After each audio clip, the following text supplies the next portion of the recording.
নমস্কার। জয় রাধে রাধেশ্যাম, রাধে রাধে। সহৃদয় ভক্তবৃন্দগণ, সকলের চরণে রইল শত সহস্র কোটি প্রণাম। বড়দের প্রতি রইল শ্রদ্ধা ভালোবাসা, ছোটদের প্রতি রইল স্নেহ ভালোবাসা। আমার সমস্ত সাধু গুরু বৈষ্ণব ভাগবত ভক্ত ভগবানের চরণে রইল শত সহস্র কোটি প্রণাম, শ্রদ্ধা ভালোবাসা, শুদ্ধ ভক্তি, শুদ্ধ ভালোবাসা। জয় রাধে রাধেশ্যাম, রাধে রাধে। जय वृंदावन बिहारी लाल की जय, कृष्ण कन्हैया लाल की जय, बंके बिहारी लाल की जय। जय राधे राधेश्याम, राधे राधे। अज्ञानतिमिरान्धस्य ज्ञानाञ्जनशलाकया चक्षुरुन्मीलितं येन तस्मै श्रीगुरवे नमः। हे कृष्ण करुणा सिन्धु दीनबन्धु जगत्पति गोपेश गोपिकान्त राधाकान्त नमस्तुते। तप्त काञ्चनां गौराङ्गीं रङ्गिणीं प्रमदाकृतिं वृषभानुसुतां वन्दे वृन्दावनविलासिनीं। जय राधे राधेश्याम, राधे राधे। जय वृंदावन बिहारी लाल की जय, कृष्ण कन्हैया लाल की जय। जय राधे राधेश्याम। आज के आलोच्य विषय हलो কোশ্চেন অ্যান্ড অ্যান্সারের মাধ্যমে আমরা কয়েকটি মধুর অমৃতময় কথা শ্রবণ করব। আসুন রাধে রাধে এখন শ্রবণ করি।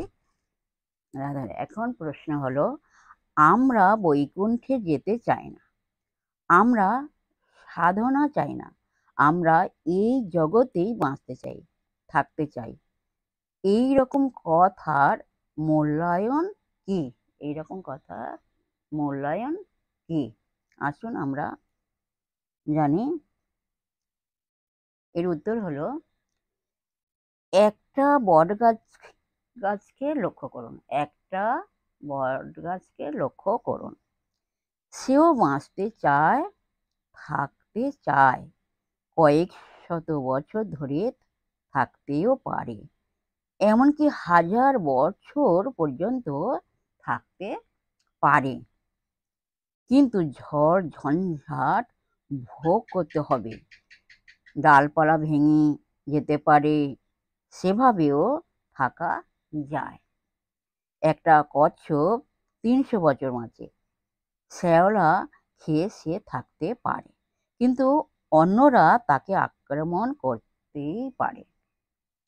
একটা মানুষ বড় জোর 100 বছর থাকবে, তার প্রতিদিন কিছু না কিছু উদ্বেগ উৎকণ্ঠা থাকবেই। শরীর খারাপ, মন খারাপ হতেই পারে। শিশুরা কান্না করে, ছোট বালক বালিকারা পড়াশোনা করতে বা পাঠশালায় যেতেও ভালোবাসে না। বড়রা তাদের নানা রকমের সংকল্প বিকল্প নিয়ে দিন গড়িয়ে যায়। জন্ম যাতনা, ব্যাধি যাতনা, বার্ধক্য যাতনা, মৃত্যু যাতনা রয়েছে। ব্যাধি আমরা চাই না, কিন্তু প্রকৃতির নিয়মে আমাদের ব্যাধিগ্রস্ত হতে হচ্ছে। বার্ধক্য আমরা চাই না, কিন্তু বার্ধক্য এসেই যাচ্ছে, স্বাভাবিকভাবে এসেই যাচ্ছে। মরতে আমরা চাই না, তবুও আমাদের মৃত্যুবরণ করতে হচ্ছে। আমরা বাঁচতে চাই, কিন্তু আমাদের মরতে হচ্ছে।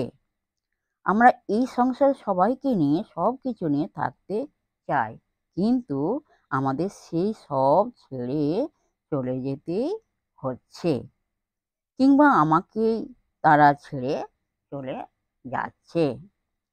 এই সমস্ত উৎপাত এই জড় সংসারে রয়েছে বলেই বুদ্ধিমান ব্যক্তি সমস্ত উৎপাত থেকে মুক্ত হওয়ার গভীর বাসনা করেন। সেই জন্যই তারা কুণ্ঠামুক্ত স্থান অর্থাৎ বৈকুণ্ঠ গ্রহলোকে যেতে চান, সেখানে যাওয়ার জন্য সাধনা করেন। সেই জন্যই বলা হয়েছে, অত্যন্ত বুদ্ধিমান ব্যক্তিরাই সাধন ভজন করেন। যজন্তি হি সুমেধস। যে ব্যক্তি ইলেকট্রিক তার টাঙিয়েছেন তিনি সেখানে সাবধান বলে নির্দেশলিপি লাগিয়েছেন। বুদ্ধিমান ব্যক্তি সেখানে বলবে না যে এই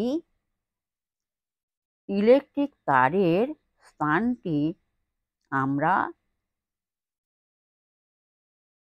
তারের স্থানটাই আমার আমোদ করা বা খেলা করার জায়গা। এইখানেই আমি থাকতে চাই, এইখানেই আমি খেলতে চাই, লাফাতে চাই। তেমনি যিনি এই জড় জগৎ নির্মাণ করেছেন তিনি নির্দেশ দিয়েছেন দুঃখালয়ম, এই জগৎ দুঃখের আগার। কোনো বুদ্ধিমান ব্যক্তি এখানে বলবে না যে এই জগৎটাই আমার চিরসুখের স্থান, আমি অন্য কোনো স্থান চাই না, এইখানেই চিরদিন থাকতে চাই। কিন্তু আপনি জানবেন এই জীবন ক্ষণস্থায়ী, চিরস্থায়ী এই জীবন নয়।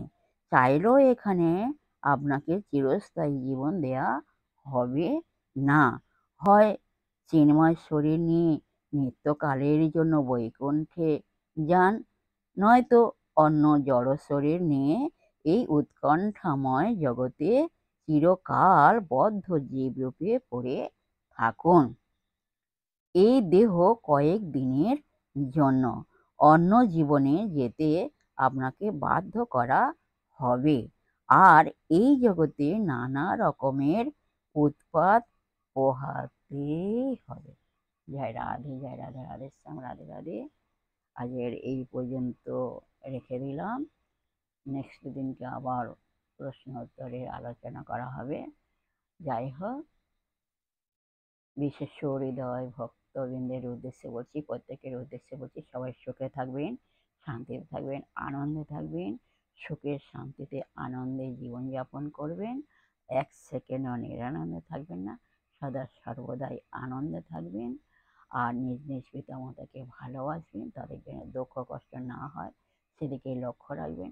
আর আসুন এখন মান অভিমানের পর্ব শেষ করি, মনকে কাদা তালের মতো নরম করে, শিশুর মতো সরল করে, মনের মধ্যে অহংকার ত্যাগ করে আসুন আমরা এখন রাধা নাম কীর্তন করি। জয় রাধে, জয় রাধে, রাধে শ্যাম, রাধে রাধে।